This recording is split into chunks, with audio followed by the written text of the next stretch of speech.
समस्त जन कल्याणे निरतं करुणामयं नमामि चिन्मयं देवं सद्गुरुं ब्रह्मविद्वरं सदाशिवसमारम्भां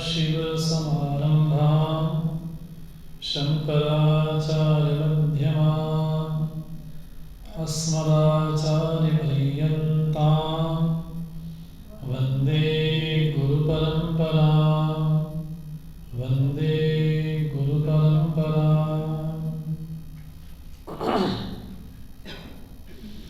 रुद्राष्टकम पाठ करेंगे। उत्तराखंड के 107 द्वय के बाद से। नमामि शमीशान निर्वाण रूपं विभुं व्यापकं ब्रह्मवेदस्वरूपं निजं निर्गुणं निर्विकल्पं निरीहं चिदाकाशमाकाशवासं भजेऽहं निराकारमोङ्कार मूलं तुरीयं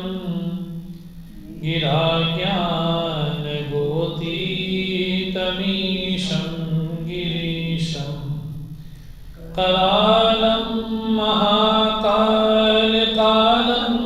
कृपालं गुणागारसंसारपारं नतोऽहं तुषारत्रिसङ्काश गौरं गभीरं मनोभूतकोटिप्रभाश्रीशरीरं स्वरन्मौलिकल्लोलिं चारुगङ्गा लसत्पादे बालेन्दुकण्ठे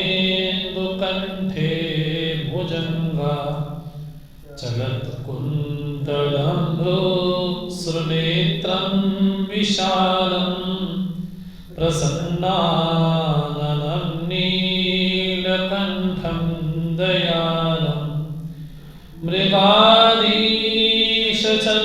मृगाधीशचर्माम्बरं मुण्डमालं प्रियं शङ्करं सर्वनाथं भजामि प्रचण्डं प्रकृष्टं प्रगल्भं परेशम् अखण्डम् अजं भानुकोटिप्रकाशं त्रयाशूलनिर्मूलनं शूलपाणि भजेऽहं भवानी पतिं भावगम्यं कलातीतकल्याण कल्पान्तकारी सदा सज्जनानन्ददाता पुरारी चिदानन्द सन्दोहमोहापहारी प्रसीद प्रसीद प्रभो मन्मधारी न यावत् उमानाथ पादारविन्दं भजन्ति लोके परिवानराणां न तावत् सुखं शान्ति संतापनाशं प्रसीद प्रभो सर्वभूताधिवासं न जानामि योगं जपं नैव पूजां सर्वनाशं भूतुभ्यं जराजन्मदुःखोऽघतातप्यमानं प्रभो पाहि यापन् नमामीश शम्भो प्रभो पाहि यापन् नमामीश शम्भो रुद्राष्टकमिदं प्रोक्तं विप्रेण हरतो विनरा भक्त्या तेषां शम्भुः प्रसीदति, तेषां शम्भुः प्रसीदति। पवन सुत हनुमान की जय, उमापति महादेव की जय, श्री सद्गुरुनाथ महाराज की जय।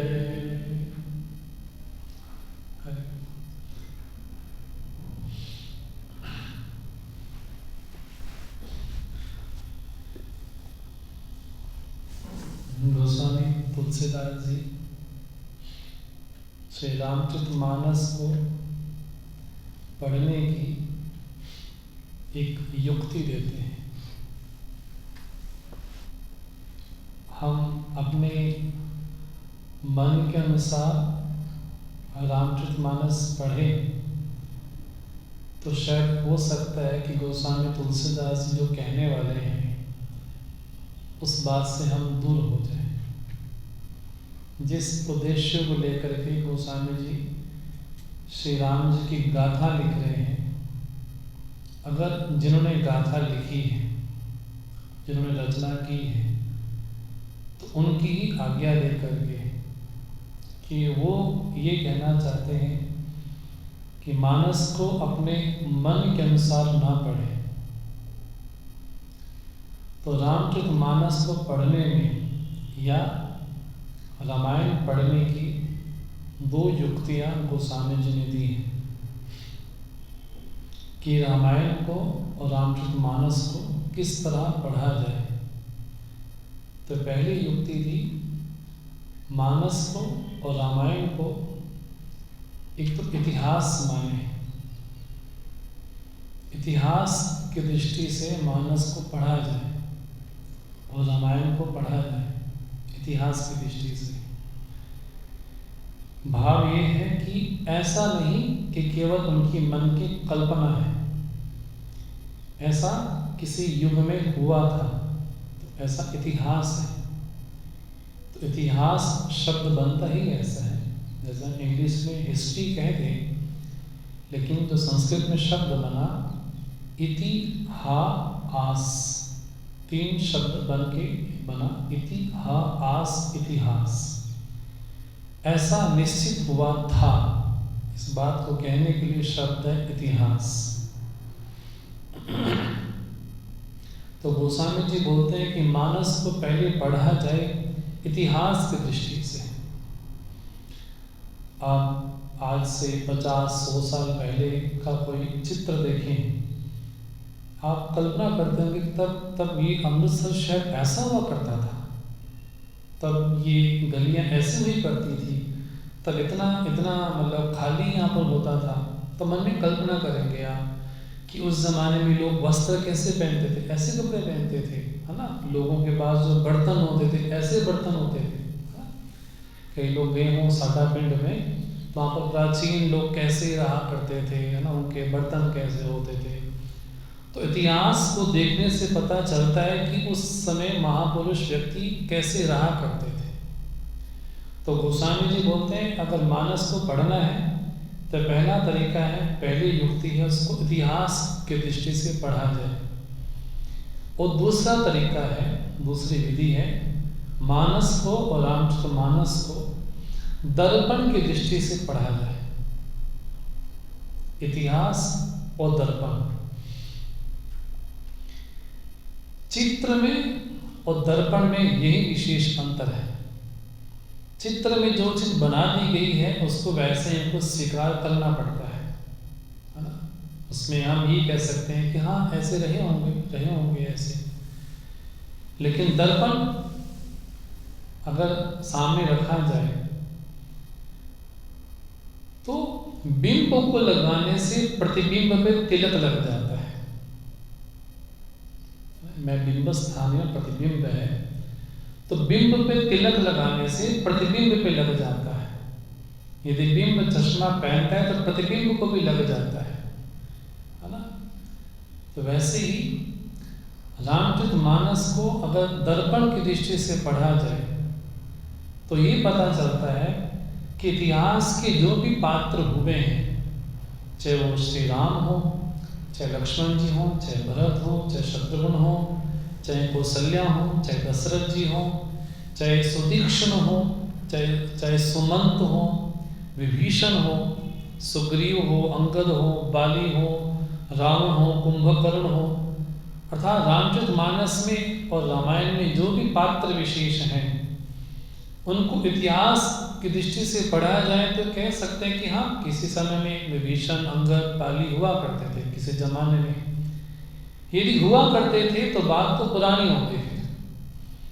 यदि मानस को इस दृष्टि से पढ़ा जाए कि नहीं ये दर्पण है, तो दर्पण की दृष्टि से देखा जाए विभीषण आज भी जीवंत है,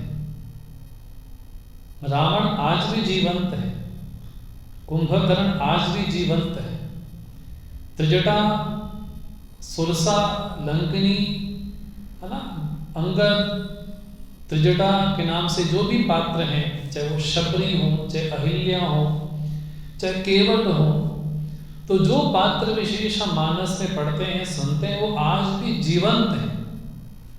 आज भी हमारे ही मन में कोई विभीषण बन के रहता है, तो कोई रावण बन के रहता है, तो वो त्रिजटा बन के रहता है, तो कुंभकर्ण बन के रहता है ना। तो हमारे ही मन में मानस के पात्र हमारे हृदय में ही है।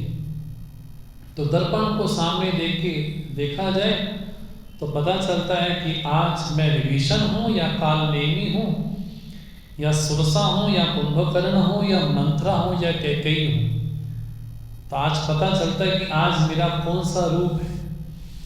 वैसे ही रामचरितमानस में जहाँ दक्ष का प्रसंग है वहाँ भगवान शिव का प्रसंग भी है।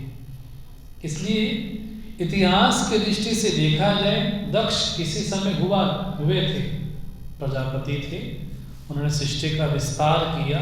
तो पुराणों में, ग्रंथों में उनका उल्लेख आता है कि सृष्टि विस्तार के लिए ब्रह्मा जी ने उनको आज्ञा दिया विस्तार करें आप। और उस समय दक्ष की और भगवान शिव के साथ जो मन में मैल है ना, जो आपस में राग द्वेष है दक्ष के मन में, शिव के मन में नहीं।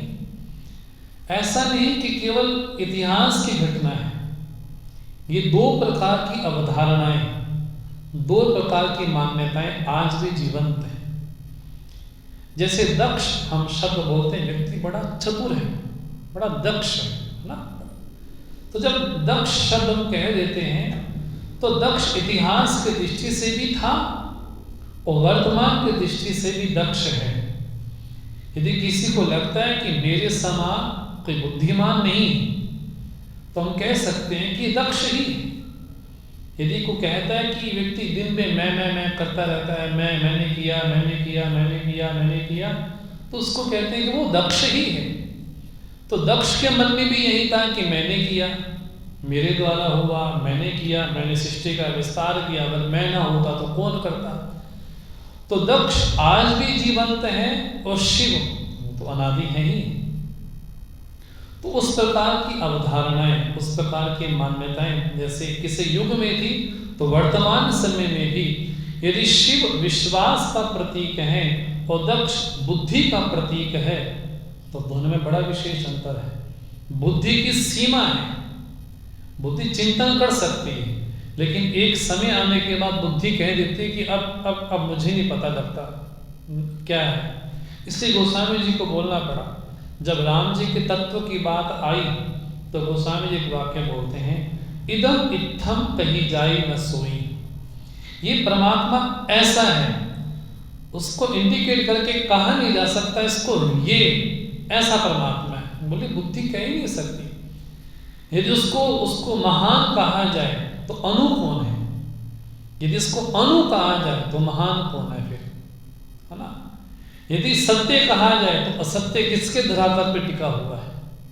यदि असत्य कहा जाए तो सत्य कहाँ रहेगा फिर, है ना। ना उसको सूक्ष्म कह सकते हैं, ना उसको स्थूल कह सकते हैं, है ना। ना उसको इंद्रियों के जरिए देखा जा सकता है, ना बुद्धि के जरिए उसका चिंतन किया जा सकता है। बोले तत्व तो ऐसा। इसलिए गोस्वामी जी बोलते हैं इदम इत्थम कही जाई न सोई। राम ये हैं ऐसा कोई कह ही नहीं सकता, कोई नहीं कह सकता। यदि उनके सगुन का वर्णन करने लग जाए तो एक क्षण में भगवान कमल के पुष्प के समान कोमल हैं, अगर दूसरे रावण के ऊपर जब प्रहार करना था तो पत्थर के समान कठोर भी हो गए। तो अब राम के सगुन के रूप में ही इतना वर्णन देखने को मिलता है। इसलिए बुद्धि वहां पर आकर के रुक जाती है कि नहीं, अब चिंतन संभव नहीं। इसलिए दक्ष रूपी बुद्धि भगवान शिव को ये समझती है कि ये तो मेरा दामाद है ना, उसका तो मेरा अभिवादन सत्कार करना चाहिए। अब भगवान शिव से कहा गया कि आपको क्या फर्क पड़ना था, उड़ जाते आप दक्ष को प्रणाम कर लेते, क्या फर्क पड़ता आपको। भगवान शिव कहते हैं हाँ मैं प्रणाम कर सकता था, देखा जाए तो मेरे ससुर ही थे, लेकिन जो देहाभिमानी है, मैं देहाभिमानी को प्रणाम क्यों करूं। जिस दक्ष को ये लगता है कि मैं देह हूं, उस शिव बोले देहातीत है। जो देहातीत होगा, जो द्वंद्वातीत होगा, जो अवस्थातीत होगा, जो त्रिगुणातीत होगा, फिर वो देह के घेरे में कैसे आएगा, फिर देहाभिमानी को प्रणाम कैसे करेगा। अब जो लक्षण दक्ष में है तो उनकी सुपुत्री यदि सती है तो जो लक्षण पिता में होंगे स्वाभाविक है वो लक्षण उनकी सुपुत्री में भी हुए। अब भगवान शिव के साथ जा रही हैं और भगवान शिव कथा भी सुन रहे हैं, लेकिन माँ सती को लगता है कि ये मुझे कथा कौन सुनाएगा, मैं तो जगत बंदे हूँ, मैं तो भगवान शिव की अर्धांगिनी हूँ, तो मुझे कथा सुनने की क्या जरूरत है। तो ऋषि अगस्त्य के आश्रम में जाने के बाद भी तो शारीरिक रूप से वहां पर रही, लेकिन मन मैं तो नहीं हूं, मैं दक्ष कुमारी हूं। तो कथा सुनने के बाद जब वहां से जाती हैं भगवान शिव के साथ, और भगवान शिव जब देखते हैं कि रामावतार का बड़ा सुंदर प्रसंग यहाँ पर हुआ है, और भगवान शिव को लगा कि भगवान को प्रणाम किया जाए, लेकिन लगा अगर प्रणाम करेंगे तो कहीं बोल पट्टी खुल ही ना जाए भगवान राम की। जैसे दूर से प्रणाम किया, जय सच्चिदानंद जगह पावन, अस कह चलो मनोज न सावन। सच्चिदानंद प्रणाम किया कि आपकी जय हो। माँ सती देख रही है कि मेरे पति बोल रहे हैं सच्चिदानंद, लेकिन इस राजा के बेटे को देख के लगता है कि न पर सत है, न चित है, न आनंद है।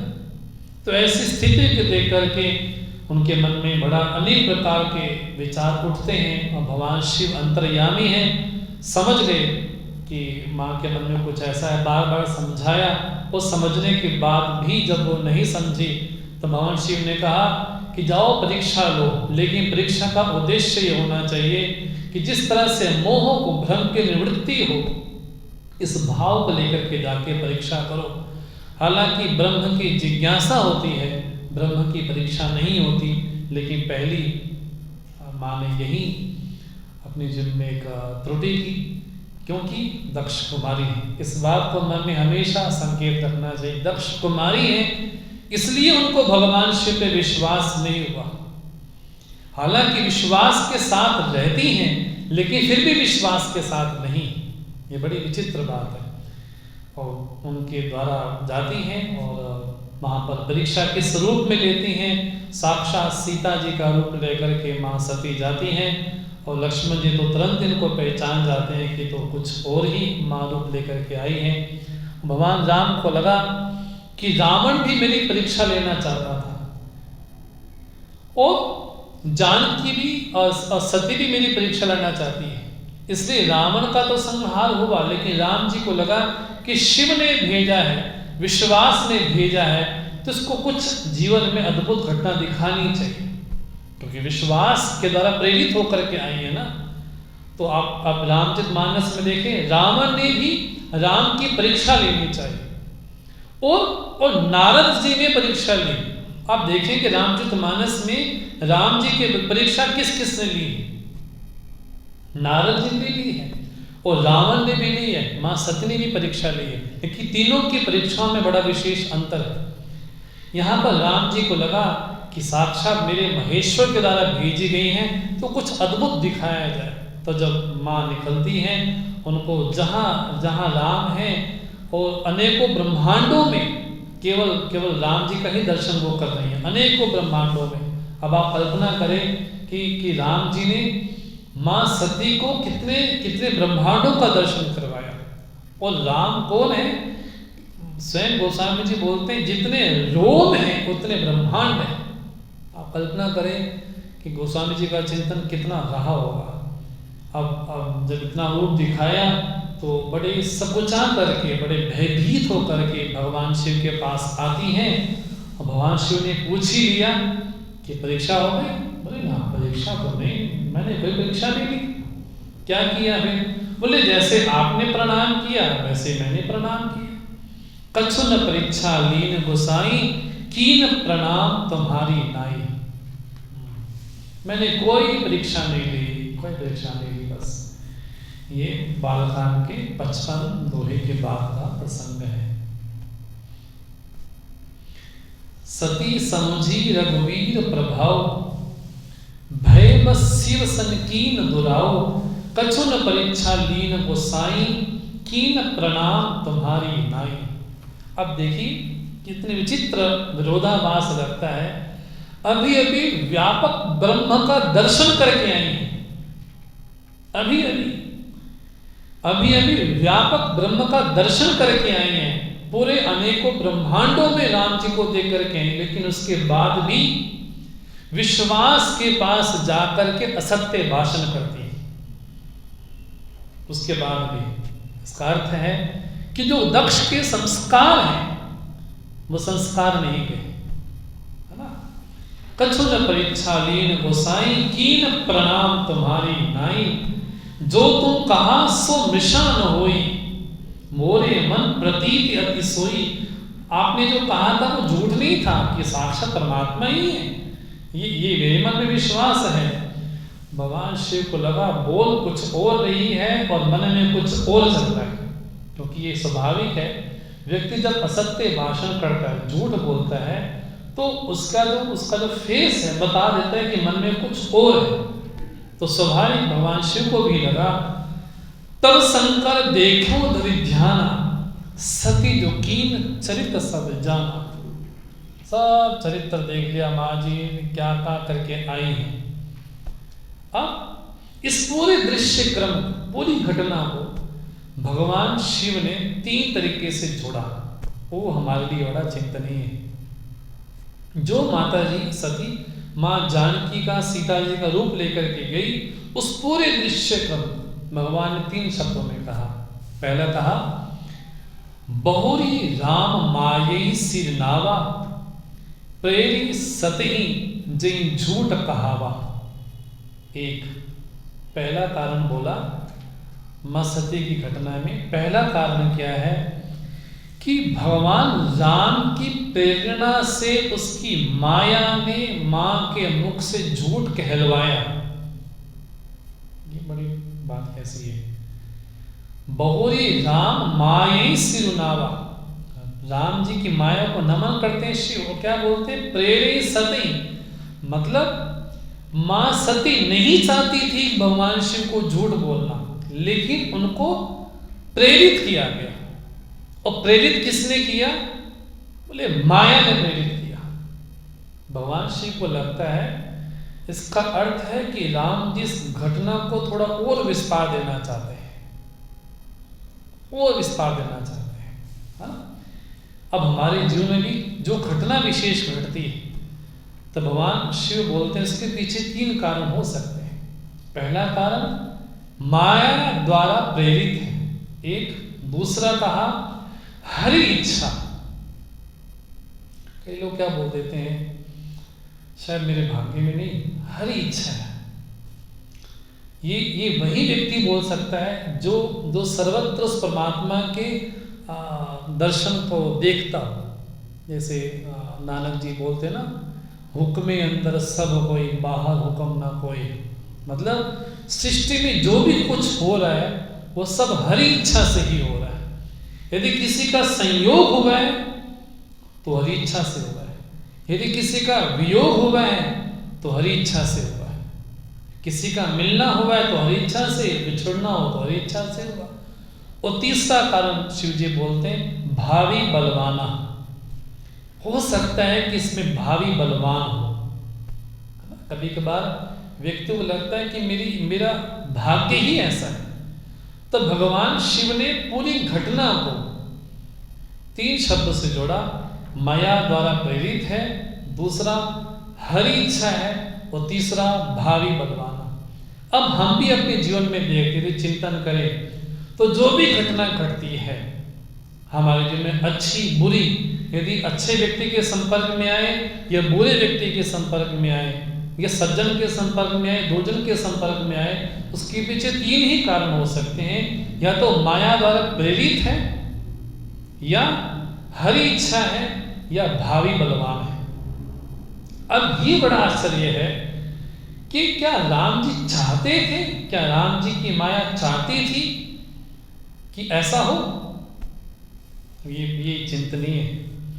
हरि इच्छा भावी बलवाना, हृदय विचारत संबु सुजाना, सती कीन सीता कर बेशा, शिव और भयो विषाद विशेषा। माँ ने सीता जी का वेश वैसा बनाया, और इसलिए भगवान शिव को लगा ये बड़े अच्छा नहीं किया। जो अब करो सती सन प्रीति, मिटे भगति पत होई अनीति। यदि अब मैं सती के साथ प्रीति करता हूं तो भक्ति का मार्ग भी लुप्त होता है और अन्याय भी होता है।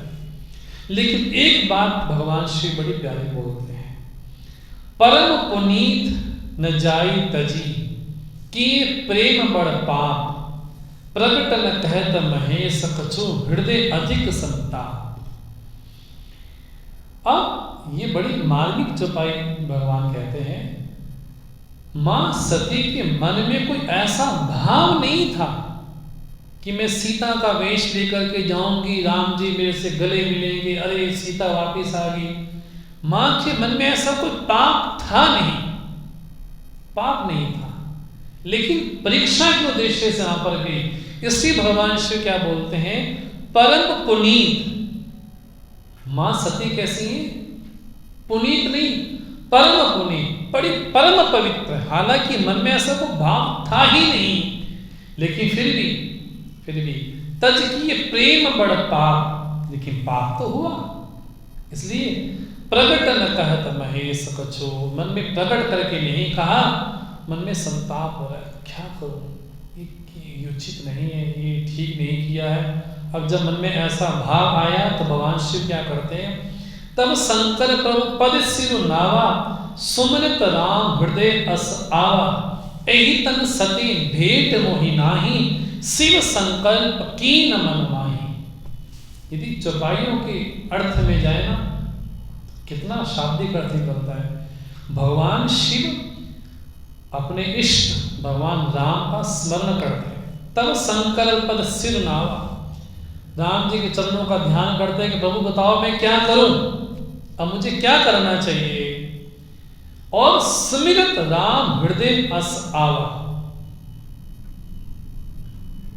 आप देखें कितनी बड़ी बात बोली। जैसे स्मरण किया, हृदय में राम जी आए और राम जी बोलते हैं ये ठीक होगा, उचित करना, ये आपको नहीं करना चाहिए, ऐसा करना चाहिए। तो भगवान राम ने शिव जी को प्रेरणा दी। और क्या प्रेरणा दी, एहि तन सती भेंट मोहि नाही। ये कौन बोलने वाले, शिव या राम? ये शिव जी तो प्रार्थना कर रहे हैं राम जी से कि मेरे मन में संताप है, मुझे क्या करना चाहिए।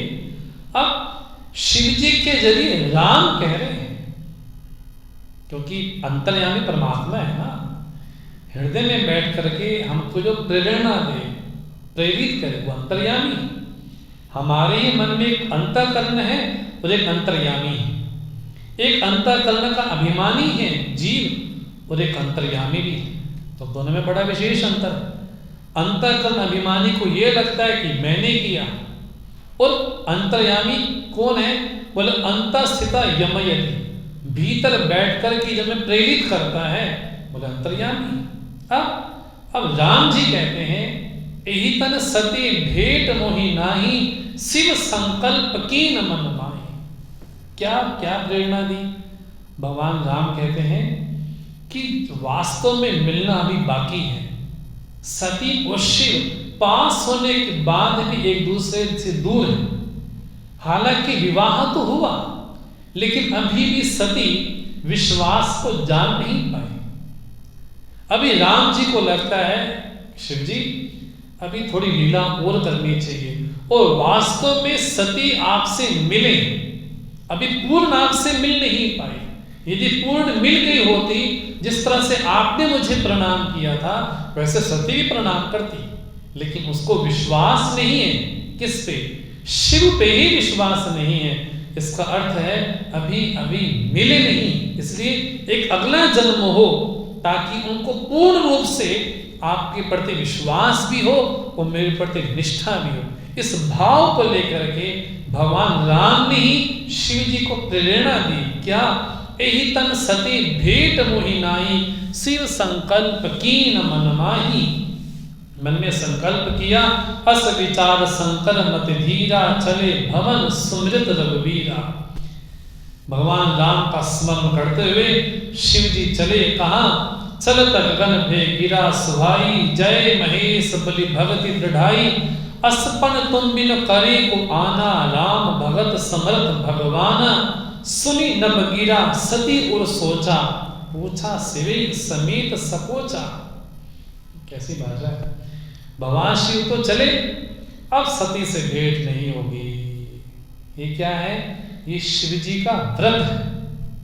कभी कभार क्या होता है, अब शिव जी को लगा यदि मैंने दोबारा से सती जी को स्वीकार कर लिया, हालांकि उनके मन में पाप नहीं था, लेकिन यहां पर आता है, इसको बोलते हैं भाव दोष।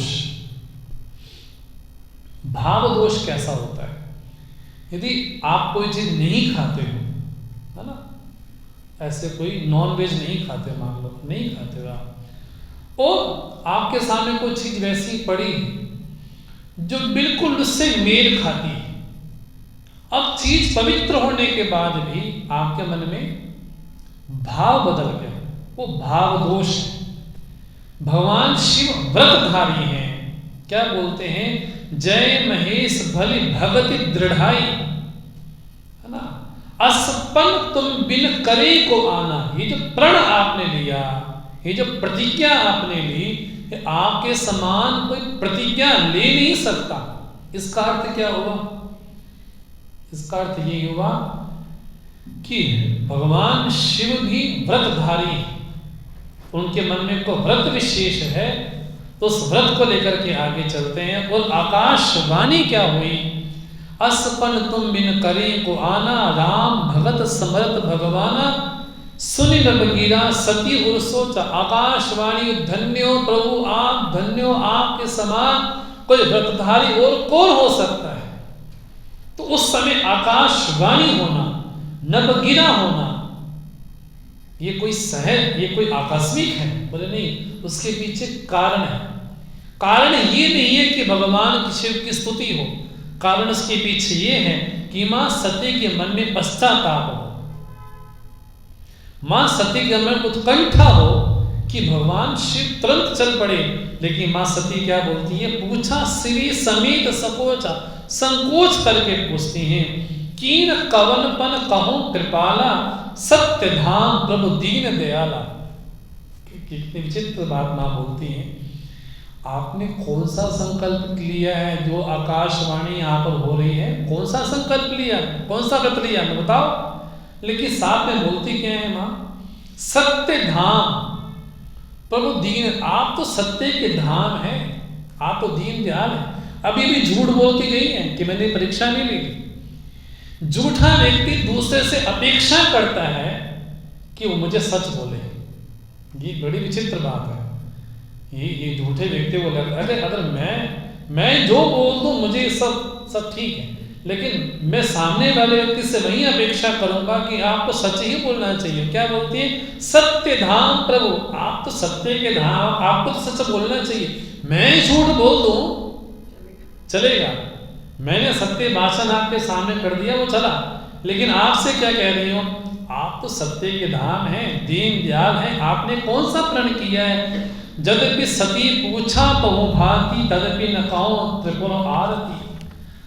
क्या है बताओ तो सी, क्या प्रण लिया, क्या प्रण लिया? भगवान चुप रहे। सति हृदय अनुमान किए, शंभु जानो सर्वज्ञ, कीन कपट में शंभुसन नारी सहज डर आके। अब इसमें मेरी गलती मत माना, माता जी ने कहा है, माता जी ने मुंह के ऊँख को जाके बोलना, कीन कपट में शंभुसन नारी सहज जड़ आके, ये उनकी छुपाई है, उनको जाके बोलना शिकायत मन में हो तो, है ना।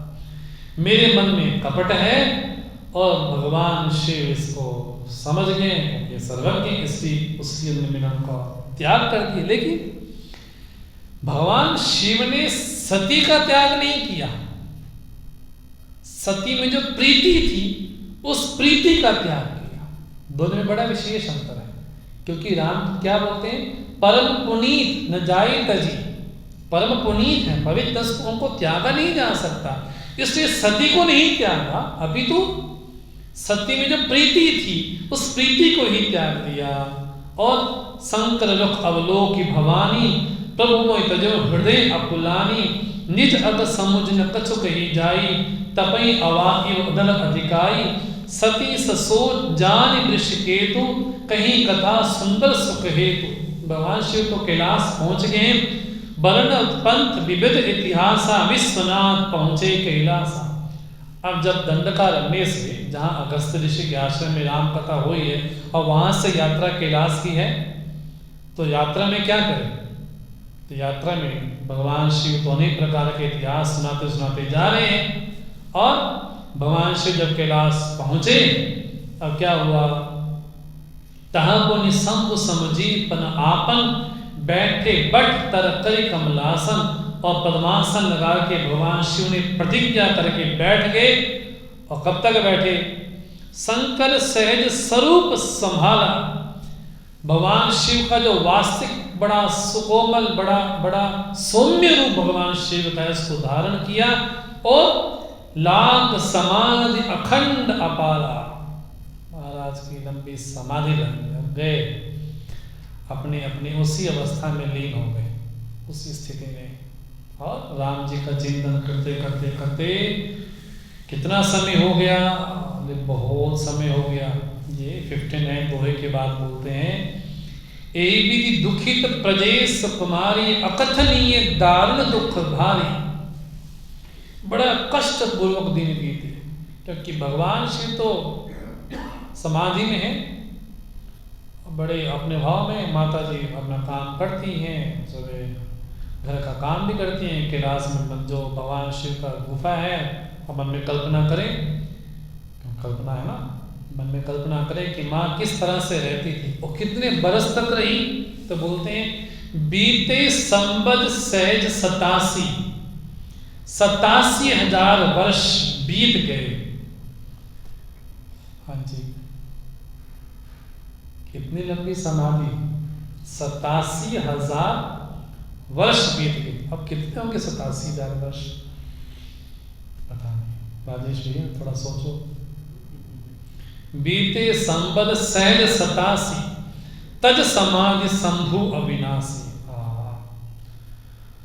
समाधि से बाहर आते हैं आप, कितने लंबे समय के बाद। हमको तो एक माला जाप करने के लिए कहा जाए, हाय रब्बा, एक माला मसा पूरी होती है, बस बस बस बस, एक माला हुई बस।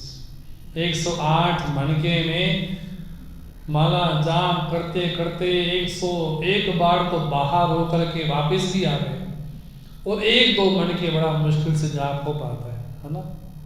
और हनुमान चालीसा शुरू की, श्री गुरु चरण सरोज रज, और समापन पवन तनय संकट। अरे समाप्त भी हो गई, खत्म भी हो गई, ऐसा लगता है। यहाँ भगवान शिव की स्थिति कैसी है, मन में प्रतिज्ञा ली कि सती से प्रीति नहीं होगी। अब इतना बोलते हुए अपने इष्ट में रम गए, और इतनी गंभीर समाधि लगी, 87,000 वर्ष लग गए। और जब उठे तो क्या हुआ, राम नाम शिव सुमिरन लागे, जानो सती जगपति जागे। राम राम कह करके उठते हैं। रामचरितमानस में एक पात्र और भी ऐसा है, विभीषण। राम राम ते सुमिरन कीना, है ना। विभीषण भी जब उठते हैं तो राम राम का स्मरण करते। इसका मतलब है कि रात्रि में जब सो रहे थे तो राम का चिंतन करके ही सोए। वैसे राम जी जब समाधि में गए थे तब भी राम का चिंतन करके ही समाधि में, जब उठे समाधि से तो क्या बोलते हैं, राम नाम शिव सिमरन लागे। राम राम, अब मानो माँ को लगा रहे शिव जी की समाधि खुल गई। जाय शंभु पद बदन कीना, सन्मुख शंकर आसन दीना। लो, पहले बगल में आसन देते थे, अब लो माता जी बैठो, सामने सामने आसन दिया, बैठो। माता जी को लगा ये कितना अपराध मैंने किया होगा, मैंने क्यों परीक्षा ली।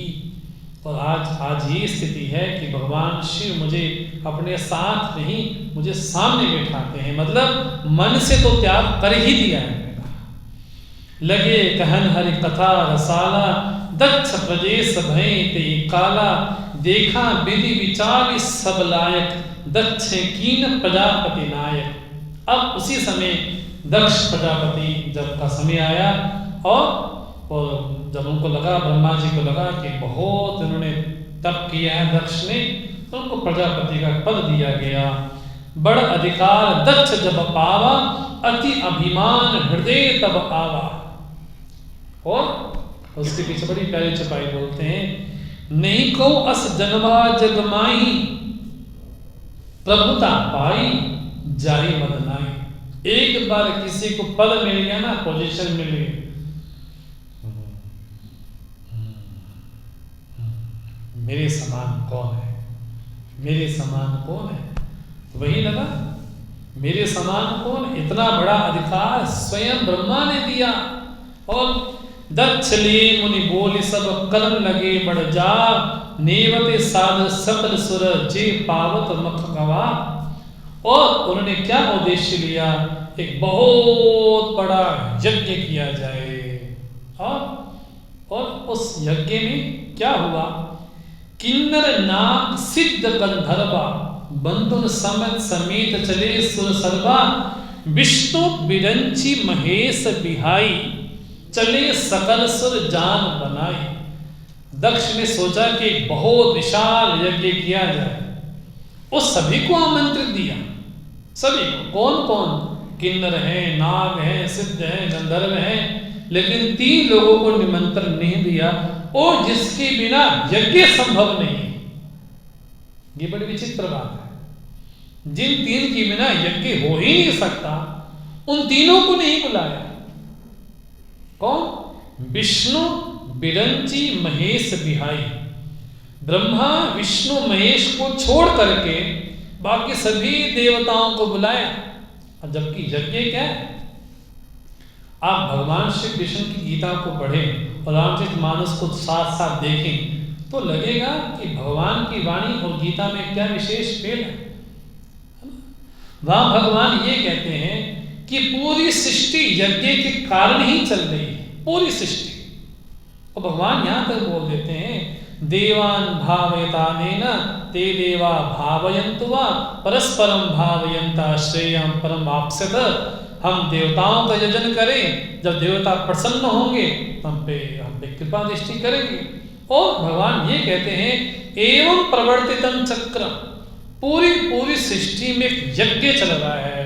कहाँ भगवान बोलते हैं, अन्ना भवन्ति भूतानि पर्जन्यादन्न संभवा, यज्ञा भवति पर्जन्या यज्ञा कर्म समुद्भवा, है ना। कर्म ब्रह्मोद्भवम विद्धि ब्रह्माक्षर समुद्भवम, तस्मात् सर्वगतं ब्रह्म नित्य यज्ञ प्रतिष्ठितम्। यज्ञ से सब कुछ हो रहा है, बोले अन्न हो रहा है, वर्षा हो रही है, और वर्षा कहाँ से, बोले मेघों से हो रही है। वो मेघ कहाँ से, बोले यज्ञ से हो रहे, यज्ञ कहाँ से, बोले कर्म से हो रहा है, कर्म कहाँ से, वेद से हो रहा है। तो पूरा सृष्टि क्रम कहाँ से है, बोले यज्ञ से है। लेकिन दक्ष भले ही कितना सात्विक कर्म क्यों ना कर रहे हो, लेकिन उस यज्ञ में दुर्भावना है। वो दुर्भावना क्या है कि सभी देवताओं को बुलाया लेकिन ब्रह्मा विष्णु महेश को नहीं बुलाया। इसका अर्थ क्या हुआ, इसका अर्थ यही हुआ कि भले ही सात्विक कर्म था लेकिन मन में दुराव था, मन में कपट था कि उनका अपमान करना है, शिव का भी अपमान करना है और ब्रह्मा का भी अपमान करना है और विष्णु का भी अपमान करना है। जबकि जब भी कोई यज्ञ विशेष किया जाता है वह विधिवत ब्रह्मा का आसन होता है। ब्रह्मा का आसन यहाँ पर लगा होता है। ब्रह्मा एक मानो एक ब्राह्मण को ही ब्रह्मा उपाधि दी जाती है और ब्रह्मा ये कहता है